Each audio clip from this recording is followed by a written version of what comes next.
Seorang pasien melaporkan dokter kandungan RS Buah Hati Ciputat ke polisi. Dokter diduga malpraktik dan mengakibatkan pasien lumpuh pasca melahirkan. Kasus bermula saat Yuliantika melahirkan melalui operasi sesar pada 18 Februari 2020. Sebelum melahirkan, Yuliantika dalam keadaan sehat. Diketahui dokter menyuntikkan anestesi sebanyak lebih dari 12 suntikan sehingga mengenai saraf tulang belakang yang mengakibatkan kecacatan secara fisik. Atas insiden ini, mediasi sebanyak 3 kali bersama pihak rumah sakit dan Kementerian Kesehatan telah dilakukan. Namun Direktur Rumah Sakit Buah Hati Ciputat tidak bersedia memenuhi proposal kompensasi.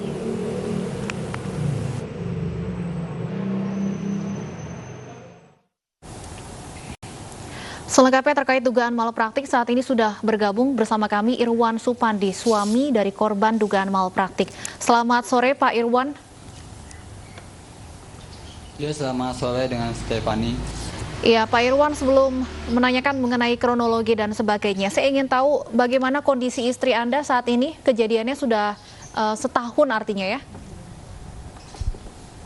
Ya. Kejadian istri saya tidak ada perubahan setelah operasi sesar itu sampai sekarang masih belum ada perubahan. Masih kondisinya masih lumpuh dari bagian bawah pusat sampai ujung kaki.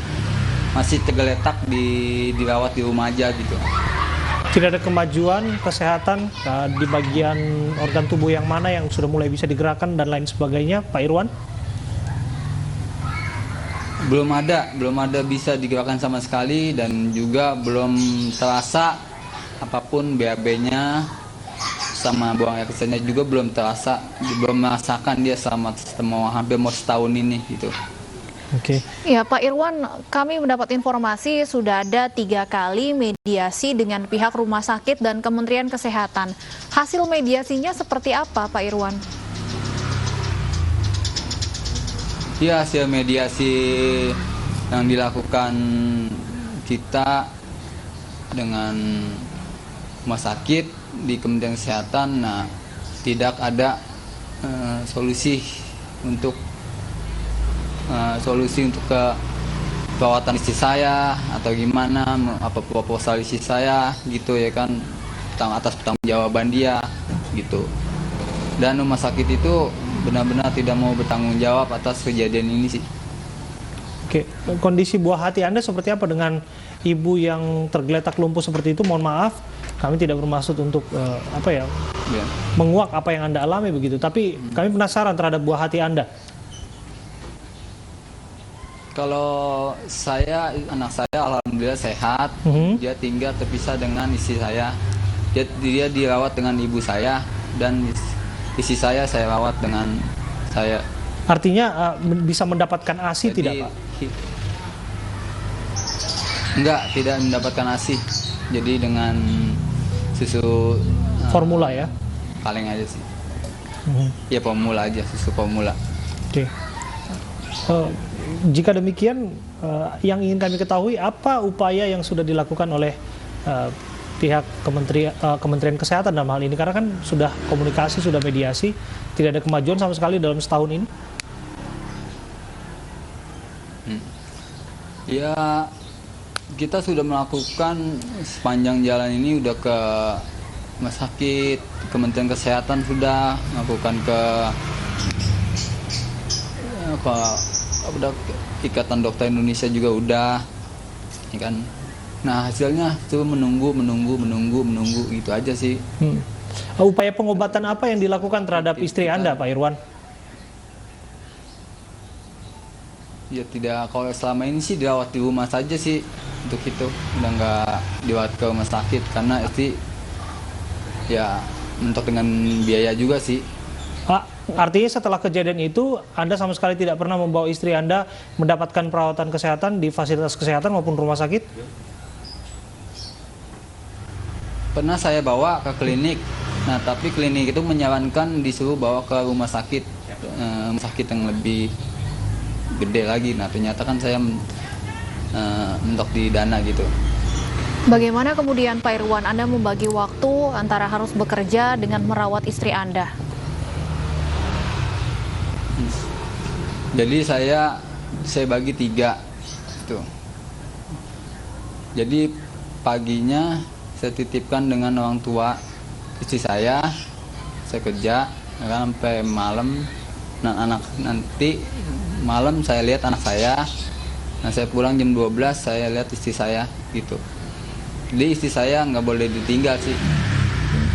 Kondisi mental dari istri Anda sendiri saat ini seperti apa, Pak Irwan? Apakah mungkin masih semangat untuk sembuh atau seperti apa kondisinya saat ini?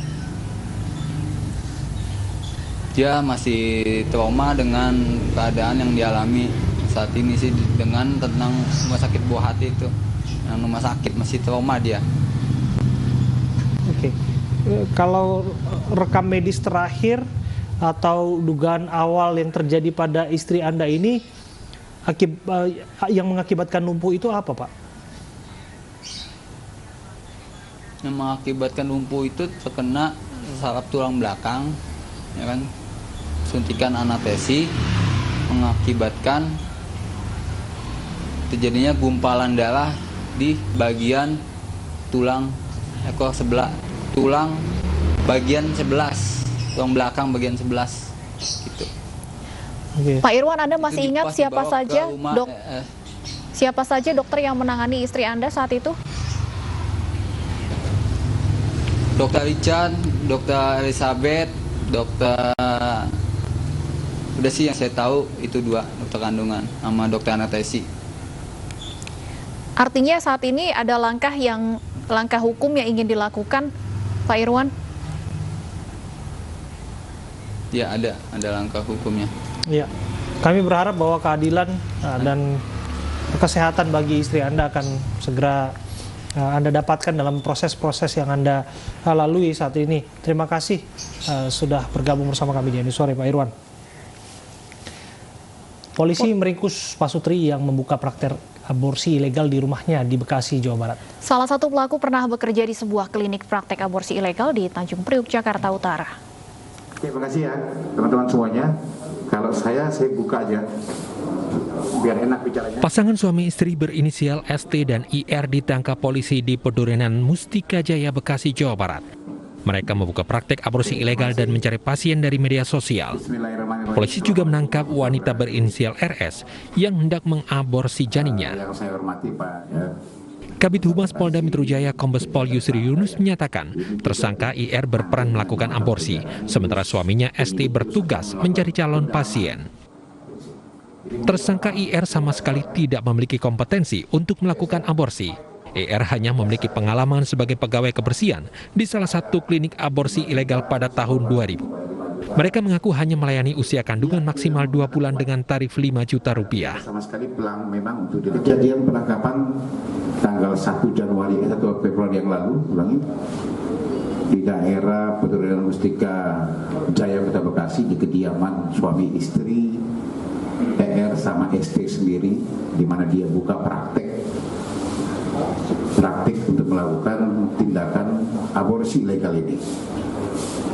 Ya, kita masih dalami karena memang pengakuannya baru 4 hari di rumahnya.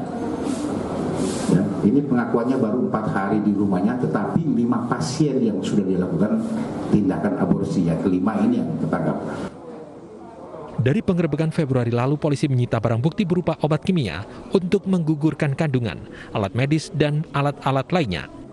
Mereka dijerat dengan pasal berlapis dengan ancaman maksimal 5 tahun penjara.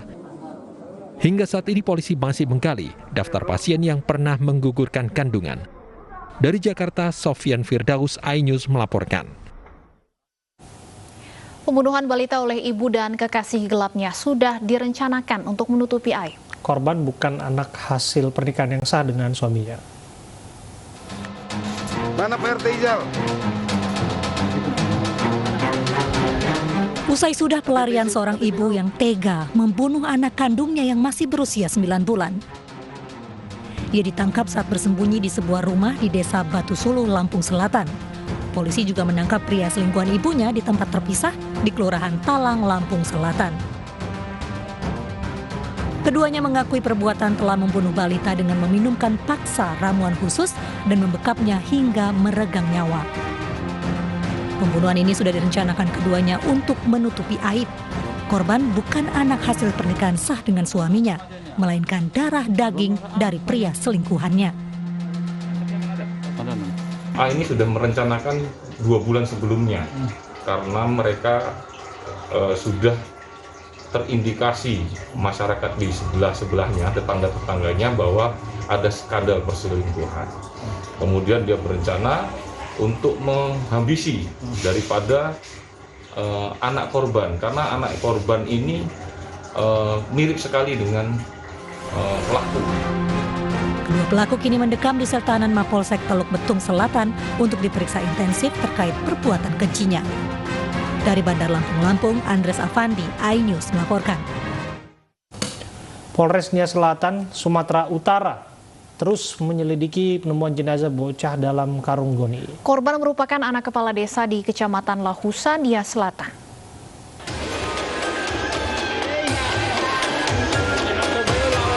Isak tangis keluarga tak terbendung saat jenazah Petra Deswinda Sari Laila disemayamkan di rumah duka.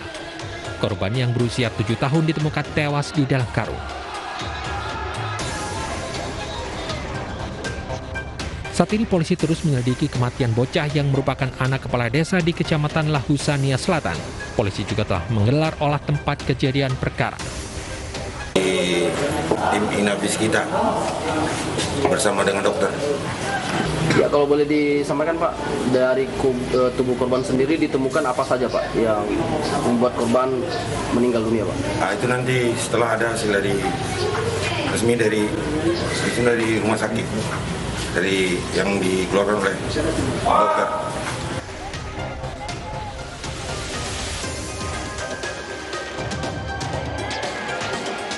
Sebelumnya polisi menemukan jasad Petra Deswinda Sari Laila di dalam karung yang diletakkan di semak-semak di pinggir jalan di Desa Bawaziono, Kabupaten Nias. Bocah 7 tahun itu sebelumnya hilang sejak Senin lalu. Jasad putri dari Masarudin Laila yang juga kepala desa Hili Oro II itu ditemukan 1 km dari rumahnya. Saya pikir kelapa, itu saya buka, saya lihat kaki, langsung saya berteriak sama kawan-kawan. Nah, disitulah kami kumpul semua, kami angkat ke atas. Nah, pada saat ditemukan korban seperti apa kondisinya? Ada luka atau apa gitu dulu? Kalau soal luka itu saya tidak tahu, karena dia posisi dalam karung. Itu berapa lama korban dicari oleh keluarga sendiri? Kalau dari keluarga mulai dari semalam, tapi kalau pagi ini sekitaran kurang lebih setengah jam. Hasil pemeriksaan sementara korban mengalami luka di bagian depan wajah dan diduga luka akibat senjata tajam. Dari Nias, Sumatera Utara, Iman Jayalasi, iNews melaporkan.